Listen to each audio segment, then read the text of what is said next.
Tonight ahead on 12 News, Osseo's pitch to the state for a new police station. Did the state listen, or was it a swing and a miss? Then, thinking long-term, planning begins for the Northwest Metro's future 30 years down the road. But first, Brooklyn Center's push to bring neighborhoods together. I tried to pull together, for the first time, on National Night Out, a block party, and it was like pulling teeth. Could naming neighborhoods make a difference? 12 News starts right now. From Shingle Creek to Northport, do neighborhood names make a difference? Hello, everyone. I'm Mike Johnson. And I'm Alexandra Renslow. Brooklyn Center thinks officially designating neighborhoods with local names might help connect residents and promote a better sense of community. In Minneapolis, you don't have to travel too far before you know exactly what neighborhood you're in. The signs name it, the residents often rally around it. I often talk to people that live in Minneapolis, North Minneapolis, South Minneapolis, and I'm just really quite envious of the cohesiveness that they have in their neighborhoods. I just think it's great. Jill Dalton wants that same sense of community in her Brooklyn Center neighborhood near Firehouse Park. It's where she recently organized her first block party for National Night Out. It was like pulling teeth to get people to come. It was a start, and I'm grateful for the start that we had. But there really is very little feel of a cohesiveness in our neighborhood. That's not true in Mayor Tim Wilson's neighborhood. I've always had that sense of being in a neighborhood group, and a very good one, by the way. But Brooklyn Center is currently considering a plan to officially designate names for 17 neighborhoods in an effort to boost its sense of community. This is just another continuation of that sense of community in Brooklyn Center and that sense of pride that everyone takes in Brooklyn Center. In many cases, the neighborhoods are already organized informally around area park names and natural focal points like Shingle Creek. But officially giving them an identity is something Jill Dalton can get behind. But you got the businesses, you got the ethnic groups, you got churches. They're all good ways to connect. But I think the neighborhoods will provide a way to connect all those things. The Brooklyn Center Council will likely vote on the neighborhood designation issue next month. The results are in, and Osseo was not one of the winners in a statewide competition for $47 million in economic development grants. The city of Osseo had requested $750,000 to help build a new police station. The current station is housed inside an old home behind Osseo City Hall, and city officials want it replaced due to mold problems and concerns about security. We didn't really think that we might get selected. But the reality is this is the first step in applying for other grants to get money to really financially support a new police department that we really do need, a new police station. Mayor Lindquist says Osseo probably wasn't selected because construction of a new police station wouldn't employ as many people as some of the other projects that did receive grant funding. The city of Rogers is dealing with a recent string of copper thefts, often at vacant buildings, and authorities are fighting back. Police arrested 2 suspects attempting to steal copper from a business. Over the last several months, copper theft crimes at Rogers area businesses have added up to about $300,000. In the latest attempted theft, police arrested 52-year-old Shane Miller of Circle Pines and 38-year-old Jason Barton of Andover. Both were charged with felony possession of burglary tools. A potential jobs boost for the Plymouth division of a military manufacturer. Alliant Tech Systems has received a nearly $17 million Army contract to develop a military rifle that's production is overseen in Plymouth. The XM25 rifle is considered to be a military game changer. It's already been used on battlefields in Afghanistan. The XM25 fires laser-guided grenades that are capable of hitting targets around corners or inside buildings. ATK currently employs about 2,000 people in the Twin Cities. A Main Street mainstay in Maple Grove is planning a significant addition. Granite City wants to build a 1,500 square foot outdoor patio that would include a seasonal bar and an outdoor fireplace. The restaurant hopes to begin construction this fall. Despite concerns about parking, the Maple Grove Planning Commission recommended approval. It's already a busy area for construction. Next door, the former Boston's restaurant is turning into a Redstone Grill. Coming up, peering into the future of local cities. See how planning is taking place for the year 2040 and beyond. And then later in sports, why it's homecoming week for several local hockey players. But first, it's a look at your AccuWeather forecast.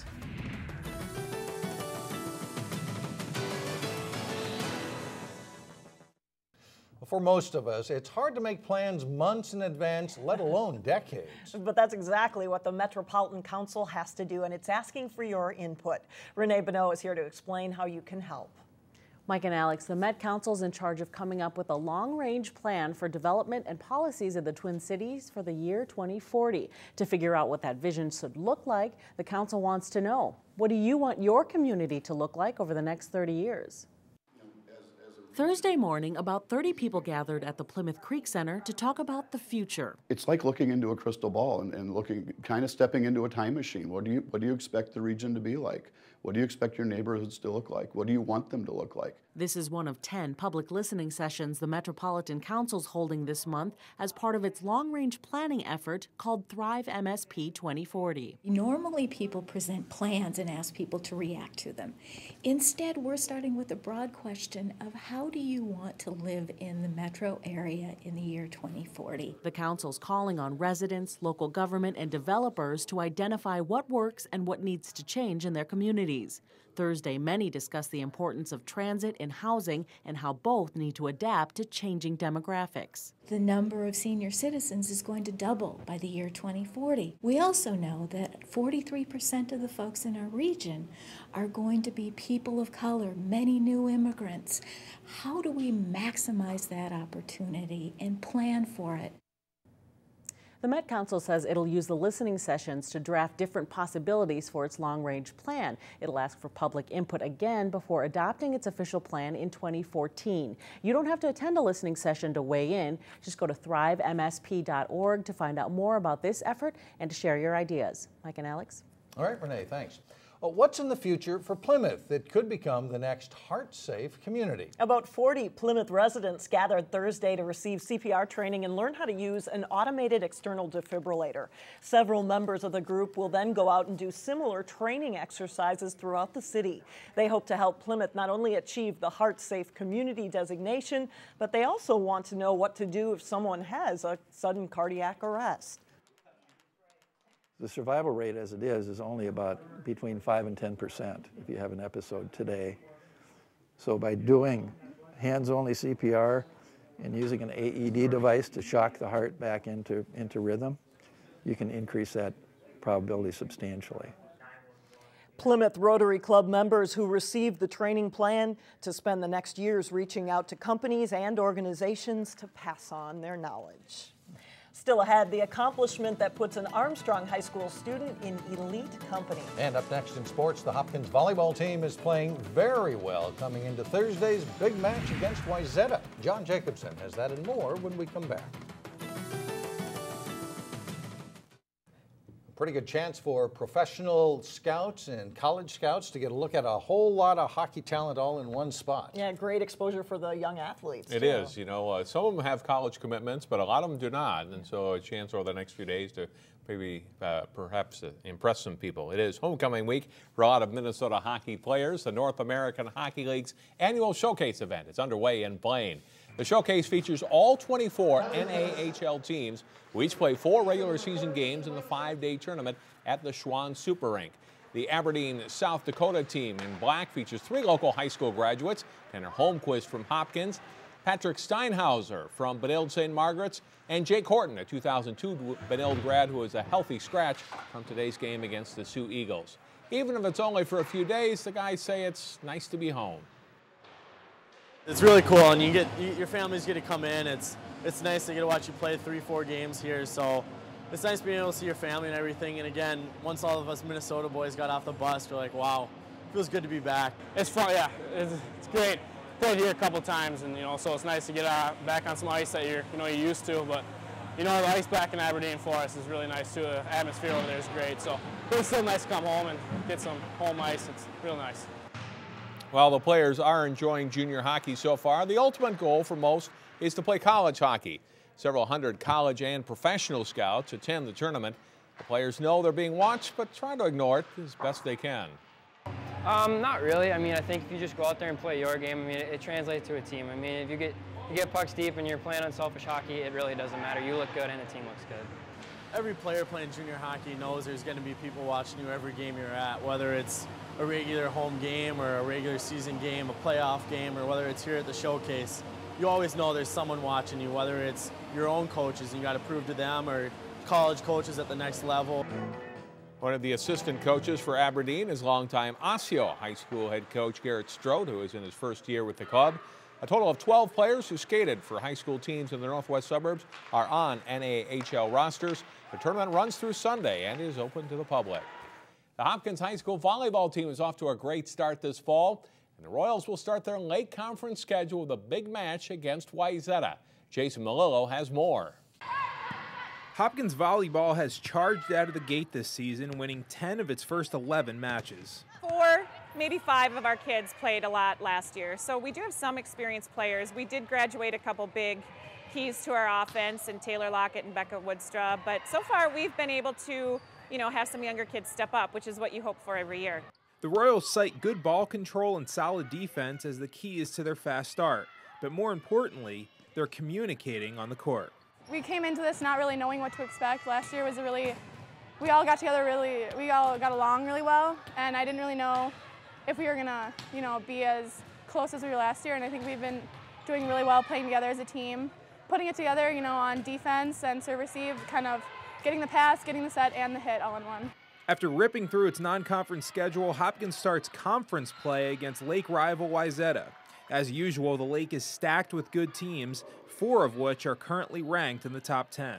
We figure the worst thing that can happen is you lose 8 matches in the conference and still be one of the best teams in the state. But hopefully one of the best things that could happen is that we win all 8 of them. So we're excited to see where we fit.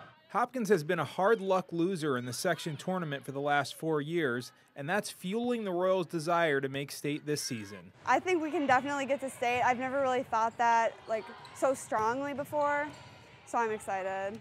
Jason Melillo, 12 Sports. And Channel 12 will be on the scene for the Hopkins-Wayzata match Thursday night. You can watch replays of it Friday night at 8:30 and 11 o'clock or Saturday afternoon at 2. It's week number 3 for local high school football teams. Here's a look at the slate for Friday's games. Park Center will try to make it 2 wins in a row as they face Champlin Park, a team that is 0-2, although against tough competition. Osseo has a key game at home against Blaine. Maple Grove is at Elk River. Wayzata faces former conference rival Armstrong in a battle of Plymouth teams. Totino Grace is at Anoka. Hopkins hits the road to travel to Milwaukee to face Alexander Hamilton. It's the Royals' 4th game of the season. In the North Suburban, Cooper hosts Chisago Lakes, while Benilde St. Margaret's is at Fridley. Our TV game this week is a Tri-Metro contest as Brooklyn Center hosts SPA. You can watch that one Saturday at 8:30 and 11 o'clock. Breck is at Concordia. Providence faces New Life Academy, and West Lutheran takes on Spectrum. And that's a look at sports for today. All right, thanks a lot, John. The battle to represent the northern half of Plymouth in the state legislature is a rematch between 2 candidates who ran in 2010. DFLer Audrey Britton is again challenging Republican incumbent Sarah Anderson in House District 44A. Hi, I'm Audrey Britton. When I was growing up in Minnesota, we were known as the state that works. But today, party politics and personal agendas supersede the will of the people and the health of our state. Legislators focus on what they want instead of what we need. Thousands of you have told me we need to focus on jobs in the economy, education, and fiscal accountability. Yet we have a $4 billion budget deficit, and more than $2 billion has been taken from our kids' education. I will develop sound policies and ensure fiscal responsibility, replace ideology and misinformation with fact-based problem solving, and most importantly, represent you, the people. I am asking for your vote so that together we can make Minnesota the state that works once again. I'm State Representative Sarah Anderson. I'm proud to serve Plymouth residents. As your state representative, I helped turn a $5.1 billion deficit into a $1.2 billion surplus. I supported bipartisan measures to grow high-paying jobs, freeing up cash flow for small businesses, and spurring growth in our high-tech job sector. For our kids, I joined Governor Dayton to increase school funding by $650 million. I voted to keep the best teachers in the classroom. I supported early childhood education for at-risk youth, and work to drive down college tuition. Growing jobs, making government smaller and smarter, and putting students first are my priorities. Again, I'm State Representative Sarah Anderson, and I ask for your support. And on Friday, we'll be checking in with candidates running to represent the southern half of Plymouth. And a reminder, you can see all the candidate profiles on our website now through Election Day. Go to Candidate Profiles on 12.tv. Still ahead, a standout student from Armstrong High School whose actions speak much louder than her words. We're back in a moment.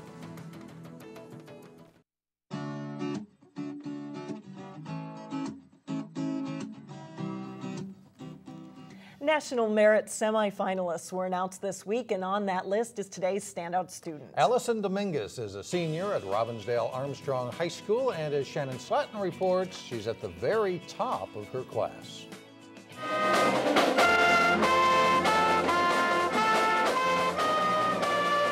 Allison Dominguez might very well be one of the quietest students in her class. But when she picked an instrument to play in the band, she wanted to be loud. I almost started playing flute when I was younger, but then I just decided that trumpet was, I guess, louder and I liked the sound. This 17-year-old's accomplishments really speak for themselves. Not only is she in the marching band, she's captain of the cross-country team and ranked first out of 498 students in the senior class. Since I've managed to keep my grade up so far, I've just been aiming to keep it there. And with a course load that includes calculus, physics, advanced English, and advanced economics, Allison knows it will be work to keep her grades high. A lot of these classes just interest me, so I'm not really worried about how much homework it's going to be. Allison's a student who always comes ready to learn and is extremely thirsty for knowledge at all times. Teacher Jeff Schreifel says Allison is not only exceptionally smart, she's always ready to help her fellow students. She is somebody who will take that knowledge and actually use it and help others learn as well. It was a wonderful thing to see her interacting in my classroom. So while she might not be the loudest student in the room, Allison makes her presence known at Armstrong in a simple but powerful way. When she's at school, she's always looking to be a part of things and excel. In Plymouth, Shannon Slatton, 12 News. It's still early, but Allison is hoping to attend Carleton College next year. She wants to major in biology and eventually become a researcher. So good for her. Good luck in college. Absolutely. As well. That's it for now. Thanks for joining us, everyone. Community Corner is coming up next.